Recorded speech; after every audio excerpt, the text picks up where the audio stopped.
Honorable Vice President of India, Radhakrishnan ji, Honorable Governor of Andhra Pradesh, Abdul Nazir ji, Honorable CM of Andhra Pradesh, Chandrababu Naidu ji,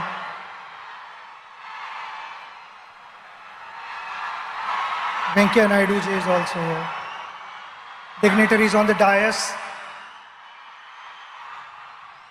ladies and gentlemen, all my friends, brothers and sisters, namaskar.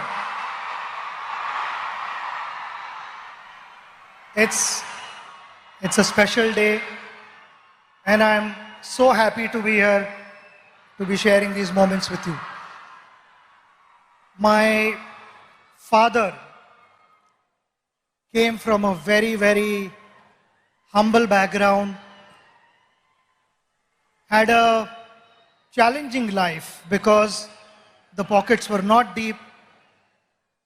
We stayed in 2 rooms in a chawl, which was a kitchen cum bedroom and a living room cum bedroom.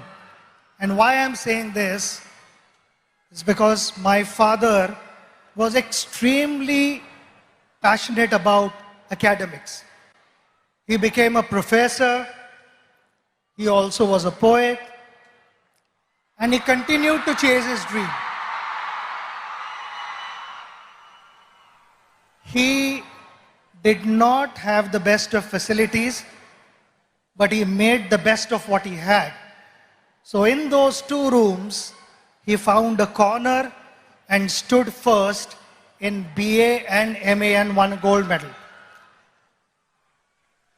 When I was growing up and I watched him, he was extremely gentle, extremely patient with me. So whatever mistakes I made as a child, I was convinced, he explained to me and I got convinced. It was never that he tried to correct me forcibly. And that created a huge positive impact on me. I learned so many things from him. He was extremely patient. And why I say this? Because when I started playing for India, I bought my own car. I used to love to listen to good music. And most of the times it used to be loud music in the car while I was driving. And my father would be seated next to me, reading his book. Never once did he tell me, reduce the volume, I want to read the book. He was focused and the outside noise did not matter to him. And that's something that I learned from him. Being a good person, it's a practice that every morning you wake up and you remind yourself that you are going to behave in a particular way, which is, I feel, kind of conveys how your parents have brought you up. And that is something which I will always carry for the rest of my life because that's the impression my father left with me. Awesome, sir. Sachin sir, in both academics and sports, students today face immense pressure to perform. From your experience, how do you deal with this pressure? Pressure is on everyone at every level. You meet any individual in this room, we will have pressure. There are 2 types of pressures. One is external and one is internal pressure. External pressure is all about what the world is saying about you. I think in today's world, when social media is so active, people want to know what is being said about myself. Generally, every individual is bothered about that. When I went out to bat, you have to learn how to use that to your advantage. When I went out to bat, I used to get reception like this, which was fantastic. Sometimes it was overwhelming. Sometimes I felt I was not in the frame of mind to start my innings. I just needed that break. I needed the crowd to settle down a bit. So those were the occasions where I would remove my shoelace or remove the strap of my leg guard, or someone would be moving on top of the side screen. I would settle the crowd down, make sure that those 22 yards belonged to me, and then started my innings. It is like a ship sailing through water to get to its destination. But the moment there are holes in the ship and the water starts seeping in, the ship starts sinking. And that is exactly what I'm trying to tell you, that external pressures will be there. You need to shut off. You need to stay focused on what you want to achieve in life. We come to internal pressure. Internal pressure is actively led by your conscious mind. When your conscious mind is moving ahead of the moment, it starts putting multiple scenarios in your head which are imaginary. Failure, consequences, disappointments, and all these things, they kind of freeze you. They increase the pressure. The idea is to stay in that moment. When I went to bat, people talk about, he was in that zone and that's why he batted well. And what is that zone? That zone is all about surrendering yourself to your subconscious mind, which knows what to do. It is always the conscious mind, as we call it. The monkey over your shoulder would be putting doubts in your head. And while batting also sometimes that would happen. Before the ball was delivered, the conscious mind would put doubts in your head. Could that be a bouncer? Could that be a yorker?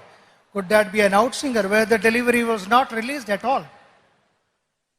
So I found myself batting at my best when I had surrendered myself to the subconscious mind. So that would be my advice to all of you, to stay focused, stay aware of what's happening around you, but don't let the external energies dominate what you want to be in life. Absolutely. So one last one. On this centenary celebrations of Andhra University, your one message to all the students out there. We are celebrating a very, very big moment. The centenary of Andhra University. The magical figure that we talk about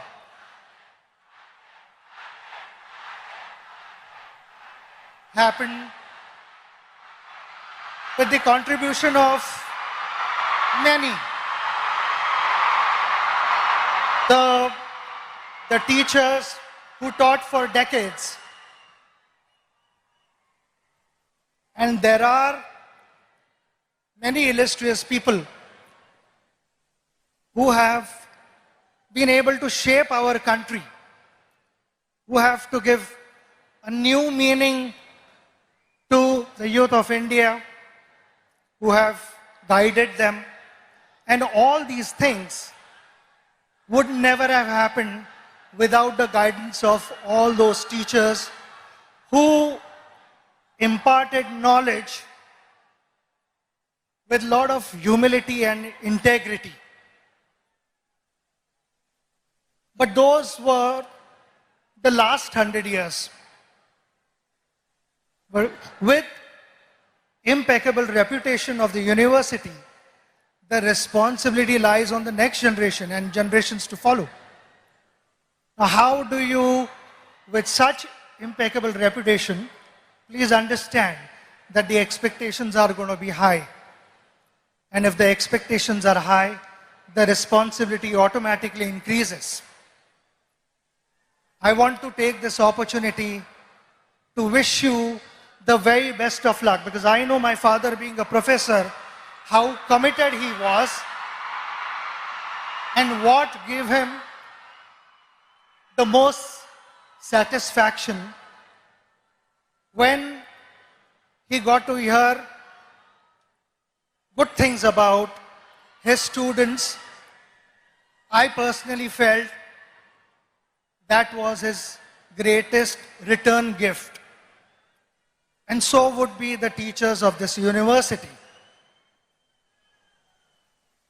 At the pace that the world is moving, there will be a lot of innovations.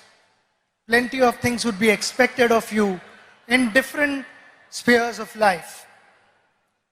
My simple message to you, which I followed throughout my journey, was we all want to be successful.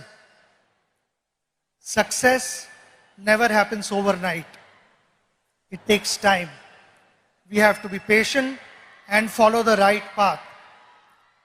While doing so, while chasing your dream, don't cut corners and find shortcuts and compromise values. That is going to be extremely important for our country to move forward and for you to set examples for the next generation. I again want to thank you for having me here and giving me this opportunity to spend this wonderful moment, which I will cherish in my life. And the love and the affection that you have showered upon me will always stay in my heart. It is priceless for me. So thank you very much. Namaskaram and God bless you all.